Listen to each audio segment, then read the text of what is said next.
Boa noite, irmãos. Vamos colocar em pé? Você pode se levantar. Vira para a pessoa que está do seu lado aí, cumprimenta ela. Se for o marido, se for a esposa, dá um beijo, um abraço. Se não for, cumprimente com a paz do Senhor. Que alegria ter vocês aqui conosco. Os varões e as varoas.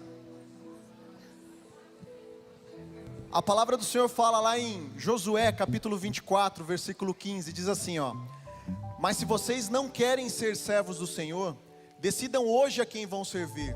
Resolvam se vão servir aos deuses que os seus antepassados adoravam na terra da Mesopotâmia, ou aos deuses dos amorreus na terra de quem vocês estão morando agora. Porém eu e a minha família serviremos a Deus. Você pode dizer isso? Eu e a minha família serviremos a Deus. Pode dizer novamente? Eu e a minha família serviremos a Deus. Aplauda esse Senhor maravilhoso. Aleluia.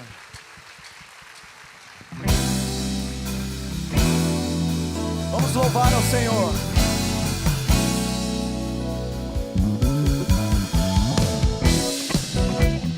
As palmas.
Hoje de manhã eu estava vendo o perfil de um pastor Ronaldo Bezerra, que inclusive já esteve conosco aqui no V12, e ele falava assim: olha, de noite você deve orar, de dia você deve orar, se você está triste, você deve orar, se está tudo bem, ore ao Senhor, busque a face do Senhor. E eu tenho certeza que você veio aqui essa noite com um propósito diante de Deus, que é buscar a face do Senhor, junto com a sua esposa, colocando a sua família aos pés do altar do Senhor. Quantos vieram aqui nessa noite para fazer isso? É por isso que nós estamos aqui. E nós vamos cantar a respeito disso, da comunhão e da adoração que nós temos que ter com o Senhor. Amém? Aleluia.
Todos reunidos aqui com esse mesmo propósito.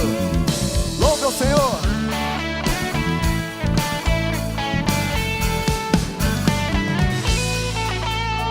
Sua igreja bem unida, nenhum mal poderá destruí-la.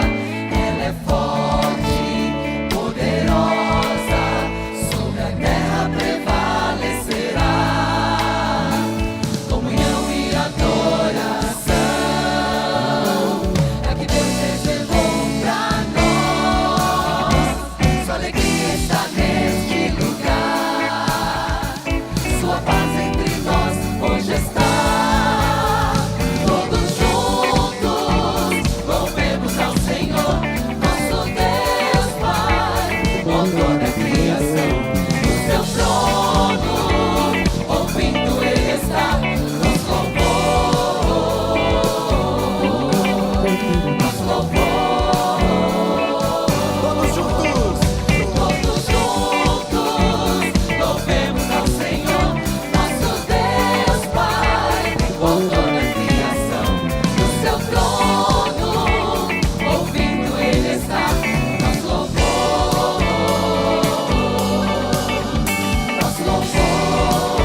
Glória a Deus.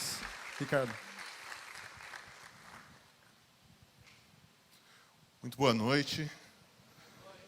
É um prazer ter vocês aqui. Quem aqui, tirando as mulheres, está aqui pela primeira vez no V12? Olha, pouca gente, é um público bastante ativo. Para você que está aqui pela primeira vez, a gente vai deixar um QR Code aqui. Muitos de vocês talvez não tenham também. No nosso grupo de comunicação do V12, a gente vai deixar um QR Code, dá um clique ali, digitalize esse QR Code, faça parte do nosso grupo de comunicação do V12, daqui a pouco vai aparecer, e você vai poder ficar por dentro de toda a nossa comunicação. Mas é um prazer ter você aqui. Esse é o encontro do V12 atendendo a pedidos, porque algumas vezes, podem ficar à vontade, se sentem. Algumas vezes, durante nossa programação, algumas mulheres, por diversas vezes, pediram: puxa, a gente quer saber o que acontece lá às segundas-feiras. O que está acontecendo lá? É uma sociedade secreta? A gente não vai revelar todos os rituais hoje aqui. Mas vocês viram, um pouco antes do começo do culto, ali um pouco do nosso vídeo de como foi o ano. E foi um ano em que a gente foi ricamente abençoado. A gente teve aqui, a gente começou esse ano com uma palavra de uma mulher, a Josilda Santiago, que é psicóloga. Aqui, Josilda está aqui. A Josilda nos abençoou assim no nosso primeiro encontro, destravando algumas informações que realmente abriram nossa mente dentro do campo da psicologia, e foi a base para aquilo que a gente veio estudando durante o ano. Durante o ano a gente está estudando ainda o livro O Silêncio de Adão, e segunda após segunda, quinzenalmente, a gente, num grupo não tão grande, mas a gente veio sendo ministrado por homens que passaram aqui, nos ensinando a sermos melhores. Então esse eles por elas, ele tem dois motivos aqui, né? O eles por elas, porque nós pretendemos estar aqui, segunda após segunda, para que elas possam falar em nosso nome, para que vocês possam dar um bom testemunho sobre nós, porque a gente quer sair daqui segunda após segunda melhores, voltar para casa melhores, e ser homens que ali começa o nosso campo de batalha, né? Porque vir aqui toda segunda-feira é tranquilo, a gente vem aqui, tem um bom lanche, tem uma palavra, está num grupo de amigos, mas isso tem que se desdobrar em ações concretas, a começar de dentro de casa, e é isso que a gente tem aprendido aqui. E ao final, esse eles por elas, serão eles nas bocas de nossas esposas, elas falando de nós, se isso está valendo a pena, e a gente espera que sim. A gente espera que esse ano que a gente está encerrando daqui a pouco, dentro dos nossos encontros, tenha valido a pena para todos aqueles que estiveram aqui. Então essa é o nosso V12, esse é um pouco da experiência do V12 que vocês mulheres estão tendo aqui. A gente agradece demais a presença de vocês. A gente não imaginava que fosse ter um sucesso tão grande. E o sucesso não é o público cheio, o sucesso é a gente voltar para casa melhor do que chegou. Então esse é o sucesso grande. Então sejam mais uma vez muito bem-vindos. Nós vamos orar aqui, voltar para o nosso tempo de louvor e vamos fazer uma breve oração. Senhor meu Deus, essa é a noite que nós separamos mais uma vez aqui no nosso encontro V12 para ser uma noite de consagração de nossas vidas ao Senhor. Estamos aqui com nossas amadas, que alegra o nosso coração a presença delas. Nossas esposas, namoradas, noivas, nos honrando com a presença. E Senhor, que seja aquilo que eu já falei, que nós saiamos daqui melhores e que venhamos a dar bom testemunho dentro de casa, fora de casa, para a edificação do seu santo nome. Pai, é isso que eu te peço, no nome santo e glorioso de Jesus. Amém. Irmãos, nós estamos fazendo o nosso encontro aqui, mas o V12 esse ano ainda não encerrou. Nós ainda teremos alguns encontros. Eu acho que o QR Code não apareceu na tela, mas a gente vai colocar ainda até o final do culto. Você digitaliza lá e você vai receber as nossas informações dos nossos próximos encontros. Amém. Certo. Você pode se colocar em pé?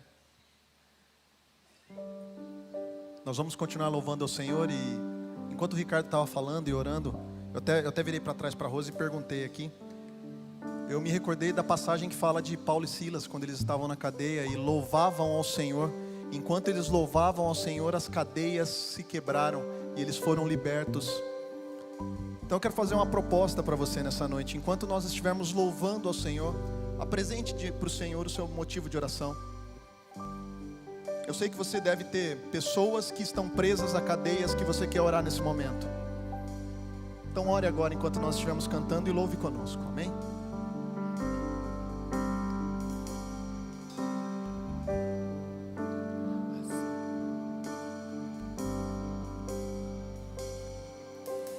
Rei dos reis, consagro tudo o que sou.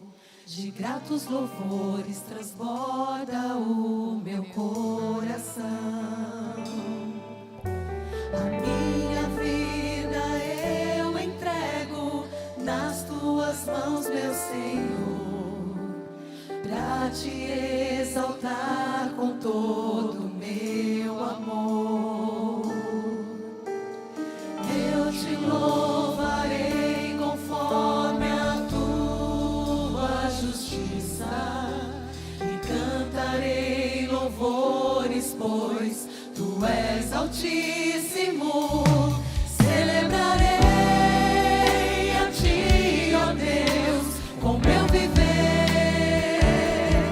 Cantarei e contarei as tuas obras, pois por tuas mãos foram criados terra, céu e mar e todo ser que neles há. Toda a terra celebra a ti, com cânticos de júbilo, pois tu és o Deus Criador.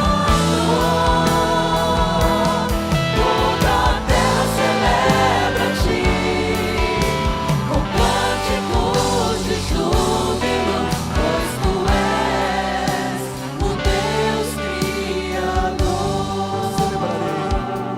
Celebrarei a ti, ó Deus, com meu viver. Cantarei e contarei as tuas obras, pois por tuas mãos foram criados terra, céu e mar e todo ser que neles há.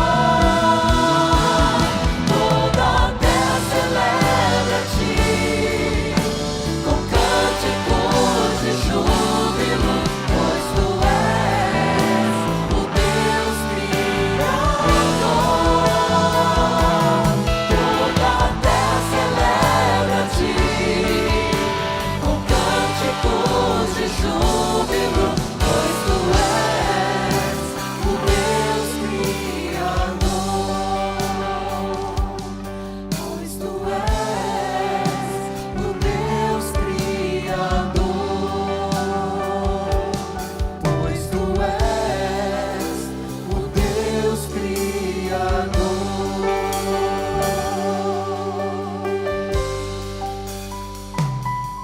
A honra, a glória, a força e o poder ao Rei Jesus, e o louvor ao Rei Jesus. A honra, a glória, a força e o poder ao Rei Jesus, e o louvor ao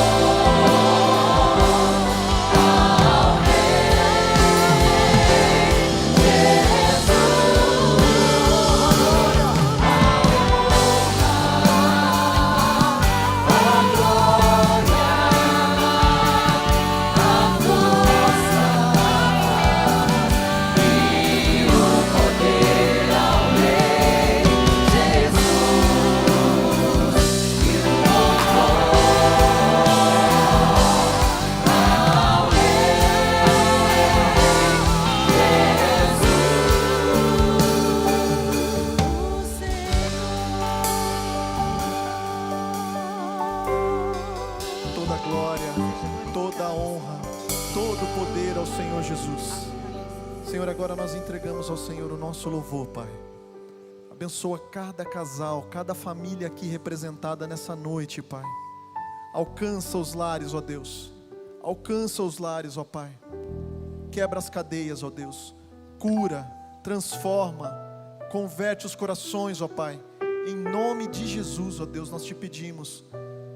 Nós lembramos agora, Pai, das pessoas que nós temos orado dia após dia para que o Senhor faça uma obra. E agora, como famílias reunidas aqui na tua igreja, nós te pedimos, cumpra com o teu querer e faça a tua obra, Pai. Em nome de Jesus, Senhor. Em nome de Jesus. Muito obrigado. Agora fala conosco, Pai, através da tua palavra. Transforma os nossos corações. Que a semente boa da tua palavra ache, ó Deus, lugar nos nossos corações nessa noite. É o que te pedimos, em nome de Jesus. Amém. Os irmãos podem se assentar.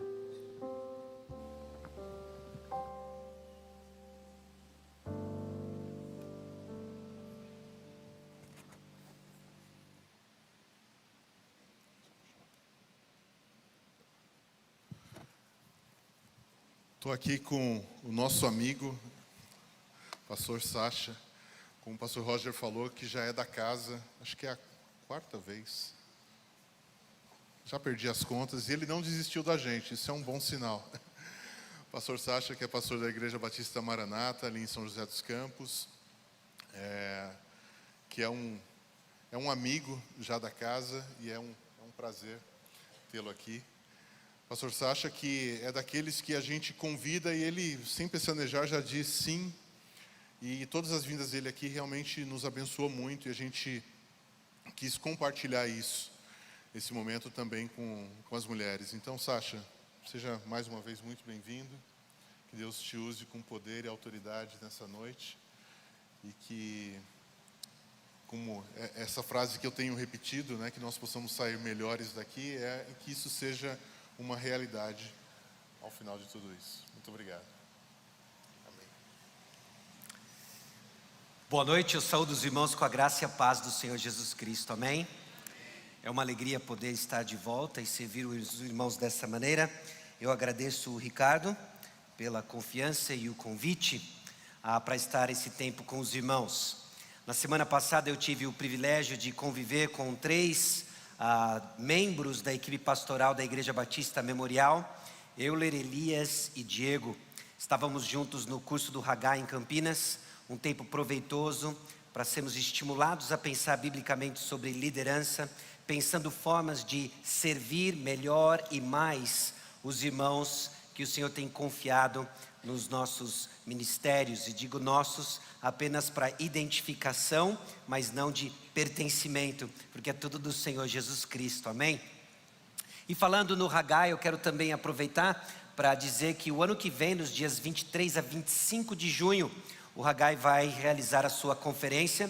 É um bom momento para que você considere estar presente e ouvir da palavra de Deus, que nos equipa para sermos instrumentos de Deus para evangelização onde quer que estejamos. Você não precisa ser pastor para estar numa conferência dessa. Você precisa ser apenas crente em Cristo e desejoso de ouvir da palavra e ser equipado pela palavra. Nos dias 23 a 25 de junho de 2023, considere a conferência do Haggai. Dito isso, mais uma vez, é uma alegria estar com vocês. Eu sou o pastor Alexandre Mendes, o Sacha, da Igreja Batista Maranata, casado com a Ana. A Ana não pôde estar aqui por 3 razões. Pedro, Tito e Marina, ok?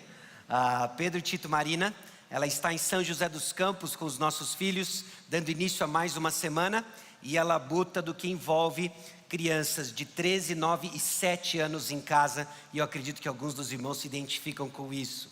Mas ela está orando pelo nosso tempo. Eu louvo a Deus pela vida da Ana, minha esposa, e o seu trabalho incansável de esposa e mãe, e de propiciar para que tempos assim seja possível na minha agenda. Deixa eu dizer agora o que eu pretendo no nosso tempo, no que nos resta para hoje à noite. Eu pensei muito sobre o que trazer e como tentar encaixar e servir bem o propósito do V12 numa noite especial em que o V12 está acompanhado das suas respectivas senhoras.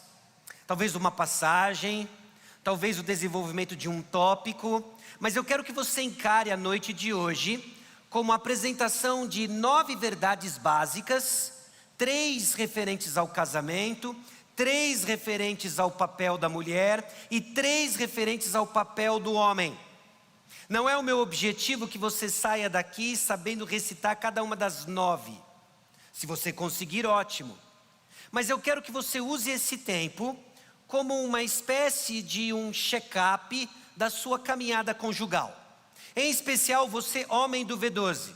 Eu espero que você pegue esse tempo e use como trampolim de conversas que você precisa ter, de que você sabe que precisa ter, mas não tem conseguido ao longo desses últimos meses desenvolver em casa.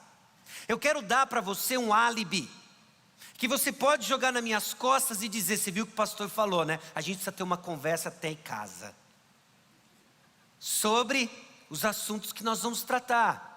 Assuntos que não vão ser profundos em cada aspecto do casamento, mas eu espero que sejam abrangentes o suficiente para que você entenda o momento que a sua caminhada conjugal se encontra. Porque a palavra de Deus faz isso.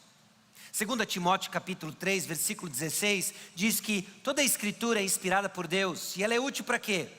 Para o ensino. A palavra de Deus nos ensina. A palavra de Deus nos ensina sobre o que é casamento, sobre o que é ser marido, sobre o que é ser esposa. Ela não só ensina, mas ela repreende. Ela aponta aquilo que está errado em nosso convívio conjugal. Ela aponta aquilo que está errado em nosso papel de marido, em o meu ministério de marido. Ela aponta o que está errado na minha postura de esposa. Ela corrige. Ela traz de volta para o rumo certo, a fim de que os casamentos aqui representados continuem a crescer para cumprir o seu papel que transcende o próprio relacionamento. Nós vamos chegar lá. Corrige o seu caminhada de marido, de esposa. E ela nos educa na justiça, a fim de que saiamos daqui não simplesmente informados sobre mais informação, com um peso nas costas de que o meu casamento não é o que deveria ser, eu não sou o marido que eu deveria ser, eu não sou a esposa que eu deveria ser. Mas ela nos educa na justiça, dada graciosamente para o nosso Senhor e Salvador, em que Deus usa casamentos para cumprir o propósito que Ele já disse que vai fazer. E não é necessariamente o compromisso com a sua felicidade. Aliás, não é nada disso. É você mais parecido com Jesus Cristo. Isso nos basta. Então, dito isso, as próximas 9 verdades, eu quero que você use como esse check-up. Que você diga: querida, como é que nós estamos? Meu amor, como está o nosso casamento? O que é esse clima esquisito que nós temos experimentado ao longo desses últimos dias? O que são aquelas áreas que são intocáveis em nosso diálogo, de só mencioná-las gera tensão? E que o Espírito Santo use esse tempo como um álibi necessário para que conversas difíceis aconteçam, mas conversas necessárias sejam uma bênção. Então abaixe sua cabeça, vamos orar mais uma vez. E assim nós olhamos para alguns aspectos do casamento, os papéis do marido e da mulher, e que o Espírito Santo use assim. Senhor, aqui estamos, certos de que não somos quem deveríamos ser, certos que um dia seremos como deveríamos ser, porque veremos o Senhor. Até lá, o que pedimos é que os relacionamentos que o Senhor nos confiou sejam educados e transformados pela Tua graça, pela Tua palavra, a fim de que eles contem uma mensagem não de felicidade pessoal, não de sucesso matrimonial, mas de Cristo e a igreja. Que esse mundo perdido, que esse mundo dividido, veja na união e na beleza conjugal dos casais aqui representados a graça poderosa do Senhor Jesus Cristo, a graça abundante do Senhor Jesus Cristo, unindo os improváveis, trabalhando, ó Deus, arestas em nossos relacionamentos, e aí sim seremos uma parábola viva de Cristo e a igreja. É no nome poderoso de Jesus que nós oramos. Amém. Primeira óbvia verdade sobre o casamento é que Deus planejou o casamento. Puxa, esse camarada veio lá de São José dos Campos para dizer para nós a mais óbvia das verdades. A mais óbvia das verdades é também a mais das esquecidas. Casamento não é invenção da humanidade, não é a opressão de uma instituição, não é um valor retrógrado. Deus planejou o casamento e disse: é muito bom. Deus planejou o casamento dentro de um pacote daquilo que Ele chamou de muito bom.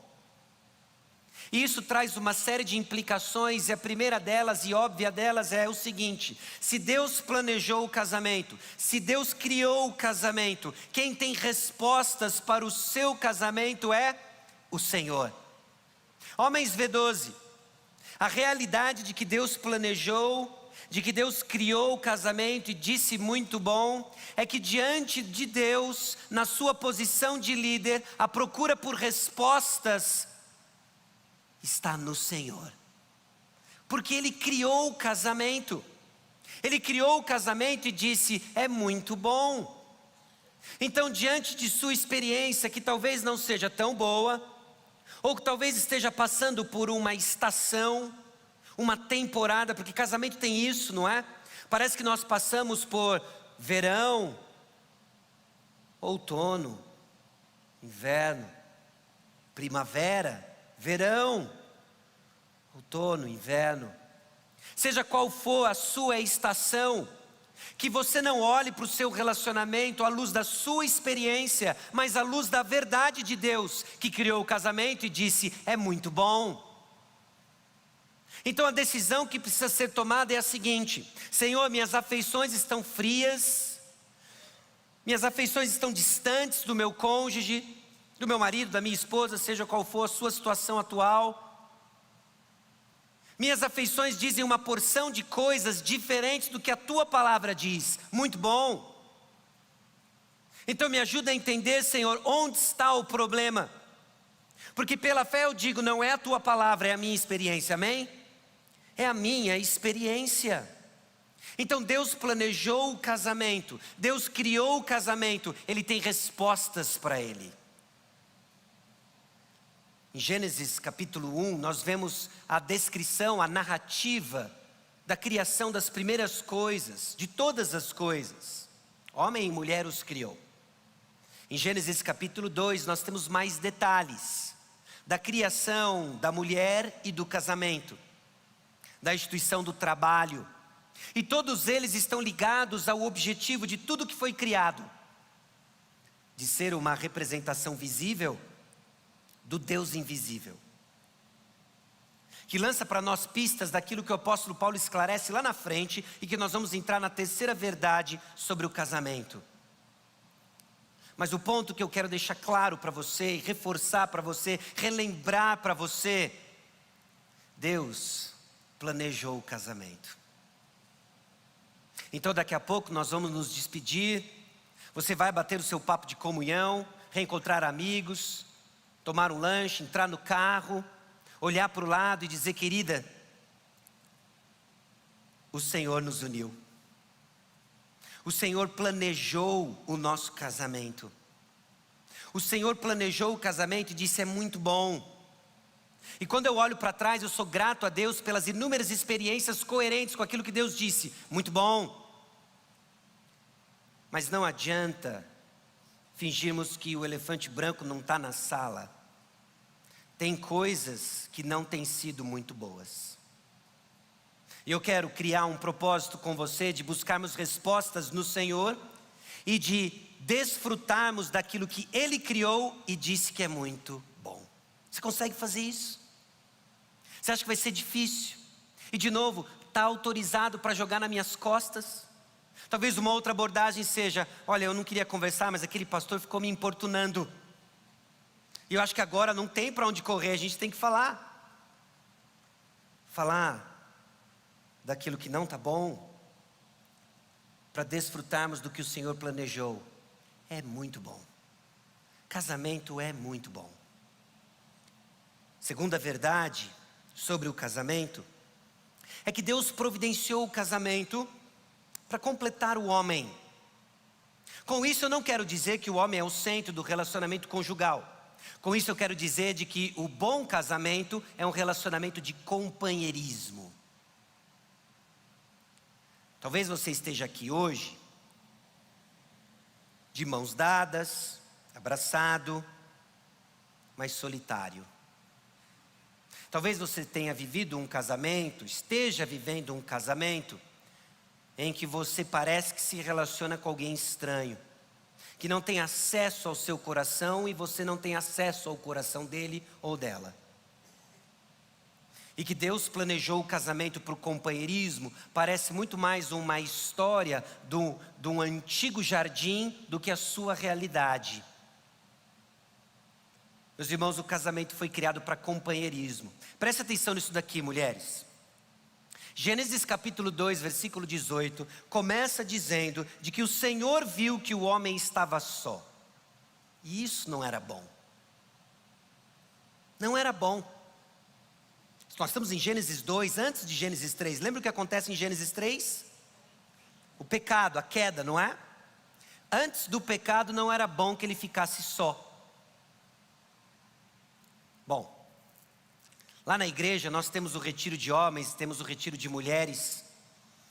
E quando tem o retiro de homens, eles se organizam para ir para o retiro de homens, se dividem em caronas, no caminho eles param numa churrascaria, desfrutam do retiro de homens, retornam do retiro de homens, e a casa está como ela sempre esteve.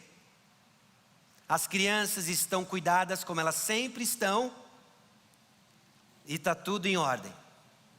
Mas então começa a se aproximar o retiro das mulheres. Os homens começam a ficar nervosos com a possibilidade de ficar com as crianças. O consumo de miojo cresce na região. O trânsito entre casa de mamãe, alguns que a têm, que contam com ajuda, começa a circular. E a casa fica de cabeça para o ar. A mãe sai para o retiro e retorna 3 dias depois, as crianças estão com a mesma roupa. Não é bom que ele fique só. Bom, sem dúvida tem essas trivialidades envolvidas, mas eu creio que o texto nos diz sobre algo mais profundo. Às vezes alguns pintam a ideia de que Adão está sentado na beira do rio Eufrates, cantando um sertanejo da sua época, jogando pedras e dizendo: todos têm uma companheira. Eu vejo o urso com a ursa, o camelo com a camela, o elefante com a aliá, é a única que eu lembro, né, esse feminino sofisticado. E eu estou só, ó vida, ó céus. Mas acho que o texto nos conta algo diferente, que nos leva para a terceira verdade. O fato de que o homem estava sozinho, isso não era bom, era para o cumprimento da missão que o Senhor deu para ele. A missão dada para o homem é que ele representasse visivelmente o Deus invisível. E para que essa maquete funcionasse, para que essa maquete exercesse todo o seu potencial, demonstrasse quem o Senhor é, não havia diversidade no homem. Então Deus olha e não é bom que o homem esteja só, completamente satisfeito no Senhor, em plena comunhão com o Senhor, numa criação onde não havia os efeitos do pecado. Adão estava muito bem, mas não era bom que ele ficasse só, porque ele representaria melhor o Deus plural, trino, Deus Pai, Filho e Espírito Santo, com uma companheira. Então Deus faz para o homem uma mulher. E no final do capítulo 2, no versículo 24, ele diz algo sobre os dois se tornarem uma só carne. Diversidade, mas unidade. Em que cada aspecto do casamento aponta para algo que nos arremete a o nosso Deus, trino. 3 em 1. Então a terceira verdade do casamento é que Deus planejou o casamento para ser a imagem do relacionamento entre Cristo e a igreja. E aqui tem algo assustador, de que o ponto do bom casamento não é o próprio casamento. Um bom casamento não é aquilo que Hollywood nos vendeu. O ponto de um bom casamento não é o cumprimento dos seus sonhos românticos da adolescência, juventude. O ponto de um bom casamento não é você encontrar simplesmente satisfação no casamento. O ponto do bom casamento está fora do casamento. O ponto de um bom casamento é que ele aponta com fidelidade a realidade de Cristo à igreja. Você é um folheto ambulante. Seu casamento é um folheto ambulante. Nós falamos de Cristo com nossas palavras, nós proclamamos o Evangelho, compartilhamos o Evangelho com nossos parentes, com nossos vizinhos, com nossos amigos, com nossos colegas de trabalho. Falamos, usamos palavras e é com palavras que compartilhamos o Evangelho. Mas essa mensagem, ela é visual nos casamentos aqui representados. O seu vizinho que não conhece a Jesus Cristo, ouve você falando de Cristo, mas ele vai ver o amor de Cristo no seu cuidado com a sua esposa. O seu familiar escuta sobre a obediência que a igreja deve ter a Cristo Jesus. Uma obediência não tirânica, dominadora. Uma obediência não penosa, mas amorosa, grata. E onde ele vai ver isso modelado? Na submissão da mulher ao seu marido. Submissão, termo quase hoje proibido, mas bíblico. Que precisa ser resgatado à luz da palavra de Deus. Porque o ponto do casamento está fora dele. É apontar Cristo e a igreja. E assim, meus irmãos, caminhamos como uma parábola viva de Cristo e a igreja. Lá na minha igreja tem um membro que ele trabalha com maquete. Ele trabalha profissionalmente com maquete. Eu achei aquilo um barato quando ele me contou, porque até então maquete para mim era pote de Yakult vazio, com palito de dente espetado, tanã, um leão. E ele começou a me contar que é um pouco mais complexo do que isso. Ele falou de estudos que existem apontando que a presença de uma maquete num ponto de venda turbina a venda de um imóvel na planta. Você já foi em ponto, acredito que já foi num ponto de venda de imóvel? Quando você entra, duas coisas nós procuramos, não é? Nessa ordem, coquetel e maquete, não é? Nós procuramos coquetel, maquete, cadê a coxinha e cadê a maquete? É isso. Talvez seja a minha realidade, não sei, mas é assim que eu me porto num ponto de venda, não é? E nós entramos e vemos aquela maquete e ele começou a explicar para mim como ela é feita. Ele disse para mim que o arquiteto prepara um descritivo técnico do imóvel, com todas as medidas, as características dos revestimentos externos, a posição do imóvel com relação ao sol, e etc, e etc. E o trabalho dele é transformar aquele descritivo técnico numa maquete que cabe numa caixa de acrílico de 1,5 por 1,5. E o que é uma boa maquete? A boa maquete é aquela que cria um anseio para a realidade futura. Não é isso? Quando você vê a maquete, você fala, essa maquete é tão bonita que eu quero morar dentro dela, é isso? Essa maquete expressa o que nós sempre sonhamos para a nossa família. Nós queremos morar nesse imóvel. Eu amei esse 6º andar. Olha, sol da manhã. Com paisagem definitiva, vista definitiva. É isso. Então eu fecho o contrato, esvazio o meu FGTS, porque eu quero a realidade futura para a qual essa maquete aponta. Você é a maquete de Cristo à igreja. Um muito bom casamento, o casamento muito bom, é aquele que inspira pessoas a desejar a realidade futura, Cristo e a igreja. Não tem a ver com compatibilidades fúteis, não tem a ver com hobbies na montanha, não tem a ver com absolutamente nada que é periférico àquilo para o qual ele foi projetado para ser, uma maquete de Cristo e a igreja. Então qual é a contribuição de cada um dentro do casamento para que você seja uma parábola viva de Cristo à igreja? Para que você seja esse folheto fiel da realidade futura? Bom, existem papéis descritos na palavra de Deus para o marido e para a esposa. E aqui eu já quero dizer de uma forma bem clara, jogo aberto, sobre meus valores e pressupostos. Eu creio em papéis distintos, eu creio em complementariedade.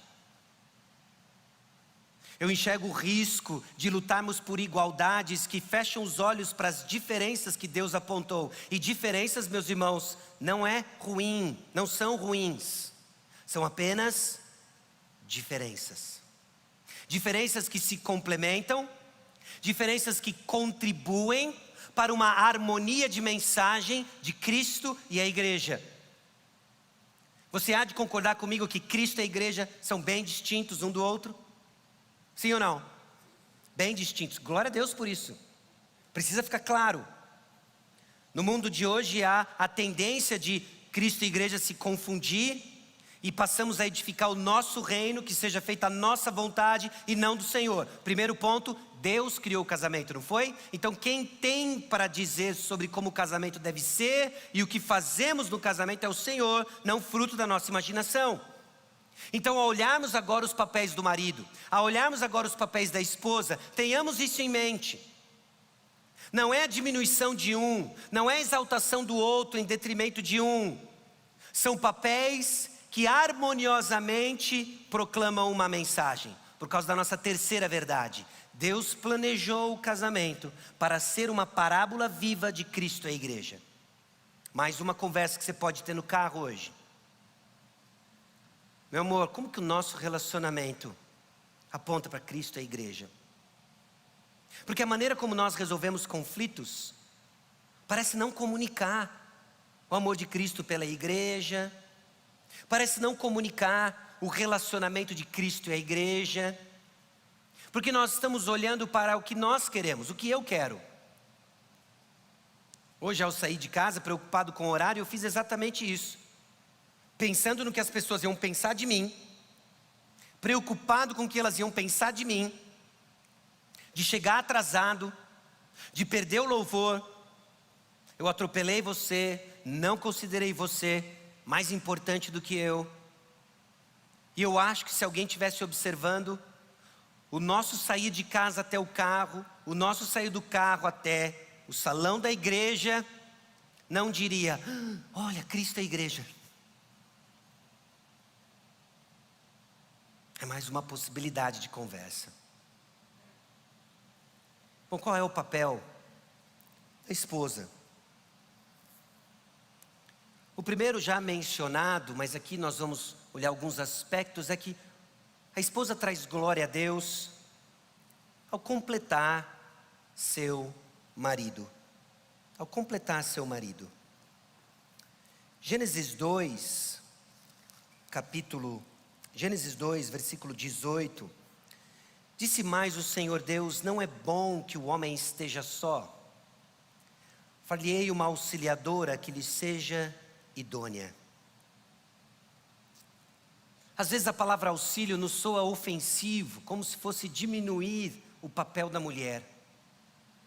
Mas esse termo não é usado apenas aqui nesse versículo e apenas referente à mulher. O termo auxílio, para que a mulher seja auxiliadora do homem, é muitas vezes citado no Salmo em passagens como: o Senhor é o meu auxílio. Meus irmãos, nós não estamos falando de um secretariado de luxo. Nós estamos falando de um auxílio sem o qual o homem não cumpre sua missão de representar a Deus de forma visível. É incompleto. É incompleto. A esposa tem um papel de completar seu marido.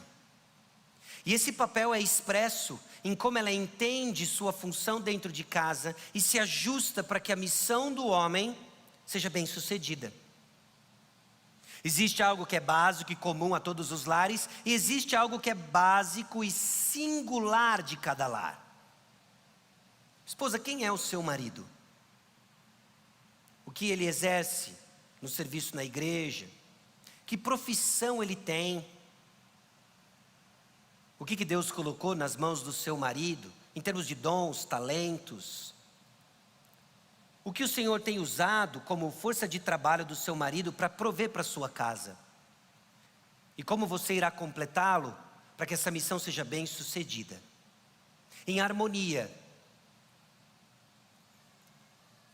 Daí tem implicações práticas que cada casal precisa conversar diante do Senhor e entender como que o lar vai ser administrado para um propósito bem claro de mostrar Cristo e a igreja. A esposa traz glória a Deus ao completar seu marido. A esposa traz glória a Deus por seguir seu marido. Aqui entra aquele termo que talvez crie um pouco de rejeição, desconforto, a submissão. Vamos ser bem francos, claros e diretos. 2 aspectos contribuem para a nossa rejeição do termo submissão. O primeiro aspecto nos é informado lá em Gênesis 3, quando o pecado transformou a intimidade em hostilidade, alienação, em que agora o desejo da mulher seria dado ao homem. A própria natureza do pecado, isso para todos, não é exclusividade da mulher, nos leva a uma repulsa a qualquer tipo de autoridade. Isso afeta muito a questão e o entendimento da submissão da mulher. Mas há também o aspecto de que a nossa cultura está perdida nisso. Buscando uma luta por igualdade, a voz do feminismo tem nos intimidado e tem nos tentado a redefinir termos claros como a submissão da mulher. Não caia nisso. Quem criou o casamento? Verdade número 1, Deus planejou o casamento. Se Deus planejou o casamento, Ele sabe o que é melhor para o casamento? Sim. Não é o discurso feminista. É o que a palavra de Deus chama para o papel da mulher de seguir seu marido. Efésios capítulo 5, versículo 22 diz: as mulheres sejam submissas ao seu próprio marido como ao Senhor. Alguns ainda refutam dizendo que isso era particular à cultura do apóstolo Paulo. Mas a sua justificativa não é cultural, é teológica. Porque o marido é o cabeça da mulher, como também Cristo é o cabeça da igreja, sendo este mesmo o Salvador do corpo. Como, porém, a igreja está sujeita a Cristo, assim também as mulheres sejam em tudo submissas ao seu marido. Mulheres, sigam o seu marido. Uma resistência comum é porque você pode olhar e pensar, mas pastor, mas Senhor, como que eu vou seguir isso? Dá uma cotovelada para ele acordar agora. Como? Seja submisso ao seu marido como ao Senhor. A nossa vida doméstica, a nossa vida familiar, nada mais é do que expressão da nossa submissão última ao Senhor. Que o seu marido é uma autoridade imperfeita, não tenho dúvidas. Aliás, nenhuma autoridade a qual você é chamado a ser submisso neste planeta, nesta realidade, vai ser perfeita. Nós somos chamados a sermos submissos a governantes que são imperfeitos. Você é chamado a ser submisso no contexto eclesiástico às autoridades espirituais, pastores que são imperfeitos. Você, esposa, é chamada a seguir uma autoridade dentro de casa, um marido, líder, que é imperfeito. O seu chefe no seu trabalho, ele é uma autoridade imperfeita. Então o teste, na verdade, é de confiança no Senhor. Foi assim com Sara. 1 Pedro capítulo 3, versículos 1 a 6, nós não vamos lá por questão do nosso tempo, mas descreve justamente o papel da mulher na sua submissão e traz como exemplo Sara. E são tantos episódios que nós poderíamos usar para mostrar a submissão de Sara. Os 2 momentos em que Abraão mente, chama ela de meia-irmã, tentando salvar sua própria pele. Banana de pijama, entrega sua esposa para o faraó e para Abimeleque. Que pouca vergonha, Abraão. Sara foi submissa, olha só que exemplo, mas não é esse exemplo que Pedro fala. Ele diz que Sara chamava Abraão de seu Senhor. Voltamos então para Gênesis capítulo 18 e achamos o episódio único em Gênesis em que Sara chama Abraão de Senhor. E sabe onde que é? E Sara, no seu coração, dizia, e ela chama Abraão de seu Senhor. Porque submissão não tem a ver com um comportamento de capacho. Submissão é uma condição de um coração confiante na proteção divina, que está ao seu lado, mulher, protegendo você, apesar das presepadas do seu marido. Agora, cutucãozinho. O Senhor é contigo. Mulher, completa o seu marido, segue o seu marido. Efésios 5,33 diz: não obstante, vós cada um per si também, ame a própria esposa como a si mesmo, e a esposa respeite ao marido. A esposa deve respeitar o seu marido. Me entristece quando nós testemunhamos ou ouvimos de mães que falam mal do próprio marido para os seus filhos. Seu pai não tem jeito mesmo, meu filho. Não faça isso. Não estou dizendo que o seu marido não tem problemas, não seja imperfeito, não tenha pecados habituais. Mas existe algo que nós estamos comunicando para os nossos filhos ao denegrir o papel que comunica a mensagem de Cristo à igreja. Nós estamos minando o testemunho do Evangelho, que queremos tanto e oramos tanto que alcance o coração dos nossos filhos. Meus irmãos, a mensagem precisa chegar de maneira harmoniosa no coração dos nossos filhos. Nós falamos do amor de Cristo, nós falamos da igreja submissa a Cristo, e que eles vejam isso num folheto evangelístico, no folheto conjugal, que nós vivemos diante dos olhos dos nossos filhos. A mulher deve completar então o seu marido, seguir o seu marido, respeitar o seu marido. Puxa, que arapuca, hein? Me convidaram para essa programação, para ouvir essas coisas. Calma, mulheres. Eu deixei o zap, o super trunfo, a cartada final, o papel do marido. Maridos, 1 Pedro 3,7 nos chama a viver a vida comum do lar. Você cumpre o seu papel conhecendo sua mulher, sendo um estudante da sua mulher. O mundo por aí diz o seguinte: é impossível conhecer as mulheres. Já ouviu isso? Então deixa eu aliviar você. Você não é chamado a conhecer as mulheres. Amém? Você não precisa decifrar esse enigma. Você é chamado a conhecer a tua mulher, singular. Eu não sei se melhorou, se piorou, não sei. Não é? O dia em que você subiu ao altar e disse sim, você se matriculou num curso, Esposa 101. E a formatura é quando Cristo voltar ao velório de um dos dois. Meus irmãos, eu olho para trás e vejo, a minha esposa casou com um homem diferente de mim há 15 anos atrás, que tinha o mesmo RG, as mesmas digitais, a mesma íris. Nós mudamos ao longo do tempo. Filhos mudam a dinâmica do relacionamento conjugal, não é? O tempo traz mudanças visíveis, o tempo traz mudanças invisíveis. Nós aprendemos coisas, melhoramos em tantas coisas, talvez endurecemos em outras. Mas o ponto é que você é chamado para viver a vida comum do lar, e isso não é trivial. Porque a consequência de resistirmos ao chamado de conhecer nossas esposas impede que suas orações sejam ouvidas. 1 Pedro capítulo 3, versículo 7, encerra com a seguinte exortação: para que não se interrompam as vossas orações. Mais uma conversa no carro. Meu amor, nós estamos casados há tanto tempo, e eu perdi a habilidade de ficar deslumbrado em conhecer você. Lembra do namoro?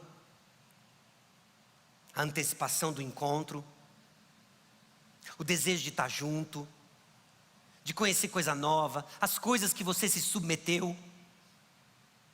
Tchau, meu filho, onde vocês vão hoje? Vamos comer sushi, mas você não gosta, mas ela gosta. Um sushi, 2 cocas. Um sushi, 2 cocas. Você nunca gostou de sushi? O ponto não era o sushi, né? Qual que era o ponto? Era ela. Talvez você tenha perdido isso. Talvez com o descobrimento de quem a sua esposa é, que você já deveria saber, como todos nós somos pecadores, você foi retraindo suas afeições, foi se enfiando dentro de um casco, desaprendeu o português e agora é fluente no murmureis. Como é que foi o dia? Seu filho não sei o quê. O que você quer comer? Tanto faz. Você esqueceu. Você esqueceu de comunicar, você deixou com que as suas afeições se restraíssem. E você deixou de aprender sobre a sua esposa. Os filhos vieram, mudaram a sua esposa. Ela tem tristezas, alegrias como esposa, ela tem tristezas, alegrias como mãe. A mãe da sua esposa, sua sogra, envelheceu, requer cuidados.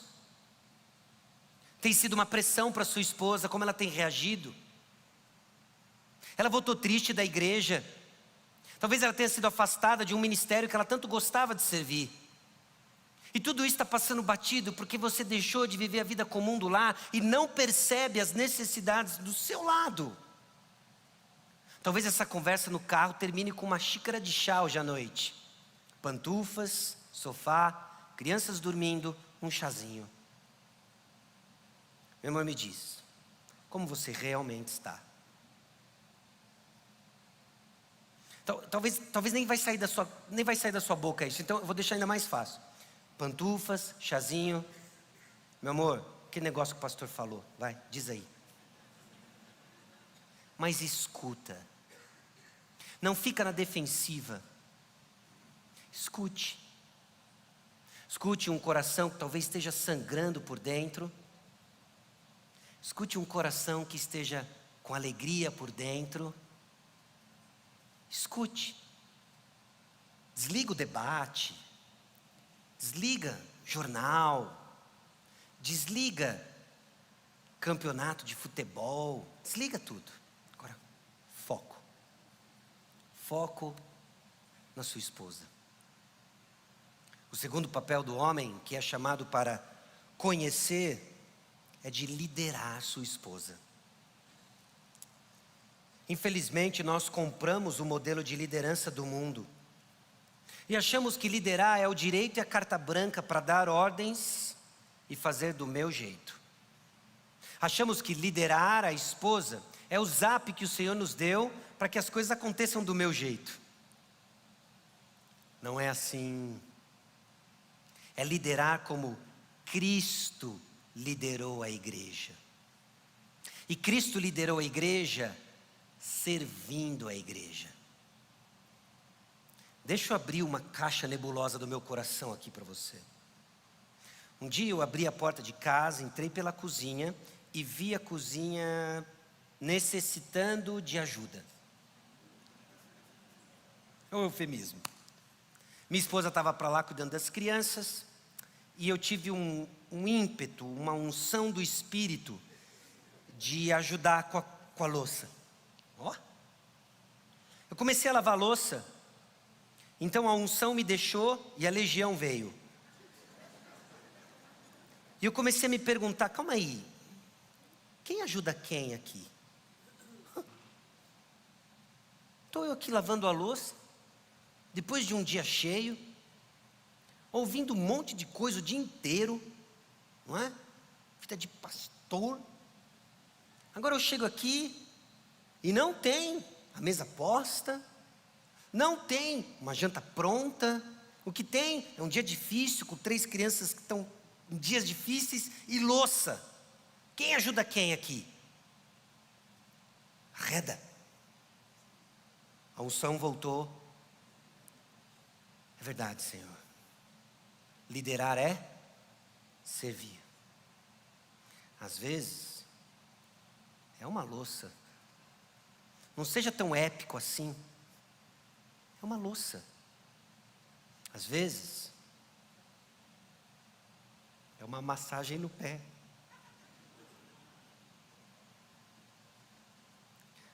Às vezes é ter um olhar além do seu celular e dos seus problemas, para olhar um vaso frágil e se perguntar o que ela precisa e como o amor de Cristo vai ser evidente no meu casamento agora.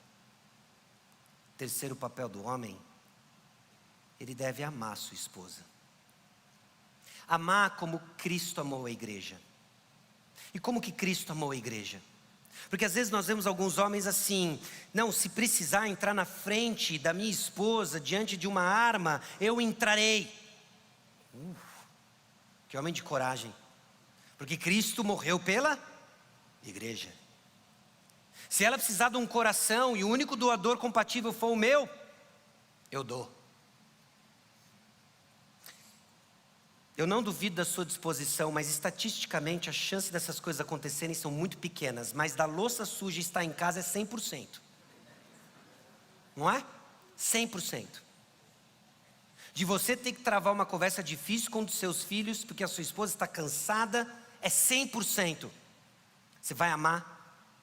De ter que estender mais uma milha, mais um passo, porque ela num dia difícil respondeu mal, pecou contra você. E qual é a nossa tendência, meus irmãos, quando as esposas pecam contra nós? Se é assim, então fica só.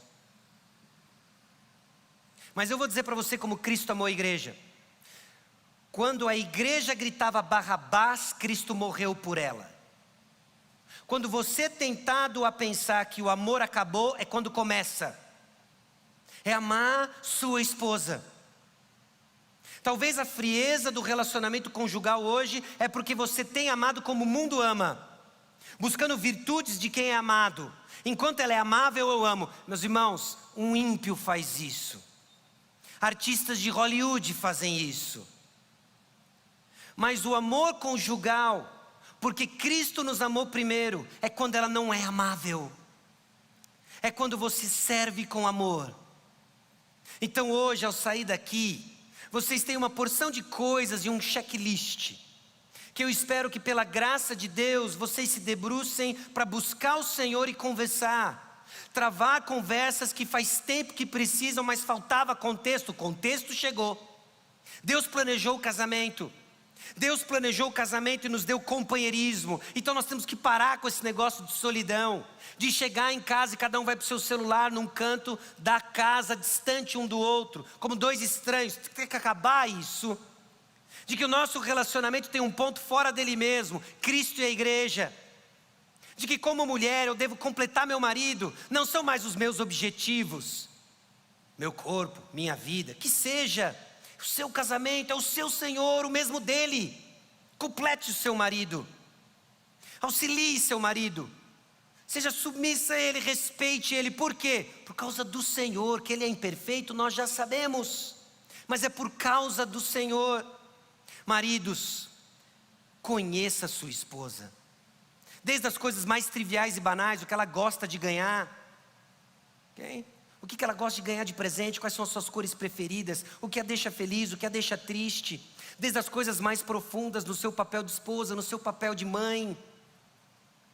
O que tem afligido seu coração, ela cresce espiritualmente, não cresce espiritualmente, o que ela precisa? Conheça, para quê? Para liderá-la e amá-la. Quem é suficiente para essas coisas? Ninguém, por isso Cristo veio. E é isso que a palavra de Deus faz. Ela levanta um padrão ao qual nós não alcançamos. Constrangidos e gemendo, nós recorremos àquele que viveu a vida que eu e você não conseguimos viver. Morreu a nossa morte e nos chama: você está cansado? Vem, eu vou te dar descanso. Eu vou ensinar você a me conhecer no meio do seu relacionamento conjugal. Para que você possa dizer como foi planejado para ser: é muito bom. Por quê? Porque não tem a ver comigo e com você. Nós somos apenas a maquete. Cristo é a realidade. E Ele veio por mim, Ele veio por você. Que Deus abençoe a sua conversa hoje. Que seja memorável, erre o caminho. Vai dar um rolê na Paulista de carro, volte para sua casa. Faça uma conversa que vale a pena. Mas fale. Talvez a conversa vá ficando tensa, então deixa eu dar uma dica aqui. Para. Pastor antecipou que poderia ficar tenso. Vamos só orar então? E vamos buscar ajuda. Pela graça de Deus, você está provido de pastores, líderes espirituais, prontos para caminhar com você. O próximo passo para mostrar Cristo à igreja. Amém? Baixe sua cabeça e deixa eu orar por você. Senhor, aqui estamos e carentes do Senhor. Muitas vezes nossos casamentos nos trazem a experiência de sequer saber discernir a mão direita da esquerda. Passamos por estações às vezes tão áridas, mas ainda assim a tua graça é suficiente. Eu oro a Deus por aqueles casais que aqui estão passando por um tempo talvez de aridez, de poucas conversas, que o teu Santo Espírito aplique a palavra em seus corações, que haja quebrantamento, conversas produtivas e um novo direcionamento. Eu também peço a Deus por aqueles casais que hoje desfrutam de uma harmonia, resultado da tua graça. Nos alegramos com eles, é real. Mantenha-os assim, sustente-os com a tua palavra. Que eles não se distraiam, ó Deus, diante de um check-up honesto, realista, olhando quantas razões para ser grato a Deus, mas com os olhos fixos em Cristo. Sempre podemos e devemos dar o próximo passo, que assim seja. Nós te louvamos, ó Deus, porque a cruz de Cristo torna isso possível. E talvez aqueles casais que aqui estão sem esperança porque não têm Cristo, seja uma noite memorável de reconhecer que a real necessidade não é uma terapia de casal, não é simplesmente técnicas para melhorar a comunicação, mas é curvar-se diante do Senhor e Salvador, Jesus Cristo. E é no nome dele que nós oramos. Amém. Deus abençoe você. Amém. Você pode se levantar? Homens e mulheres imperfeitos, servindo a um Deus perfeito. Vamos louvar o Senhor.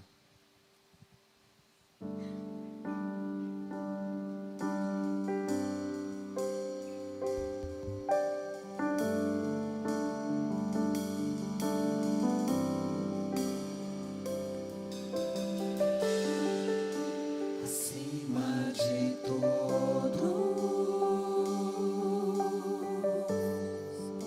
acima de tudo,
Amém, irmãos. Nós estamos encerrando aqui nosso encontro. Você sai daqui hoje com no mínimo 6 verdades. 3 de Deus sobre o casamento e 3 verdades para você.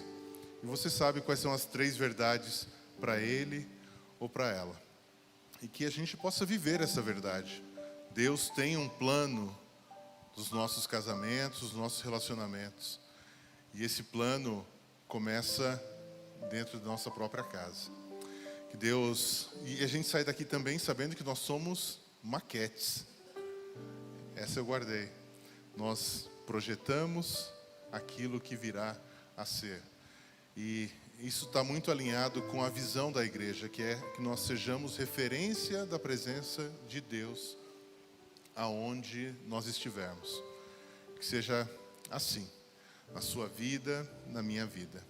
Vamos orar para a gente encerrar. Senhor meu Deus, nós te agradecemos por esse tempo aqui, tempo em que nós fomos confrontados pela tua palavra, mas nós também fomos direcionados sobre nossos papéis, sobre como devemos agir e o que o Senhor espera do papel de cada um aqui.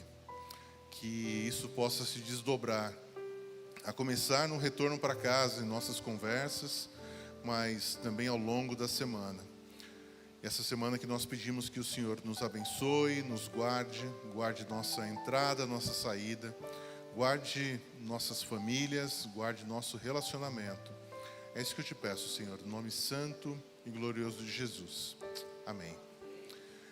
E para você que esteve aqui e gostou, se prepare que tem ainda nesse ano mais um encontro que a gente está chamando de Sexta Marcha e em breve a gente vai divulgar. E você, mulher que está aqui conosco, já está convidada. Vai ser numa sexta-feira, então já avisa para o líder do seu GP que nessa sexta que você vai receber a informação de quando é.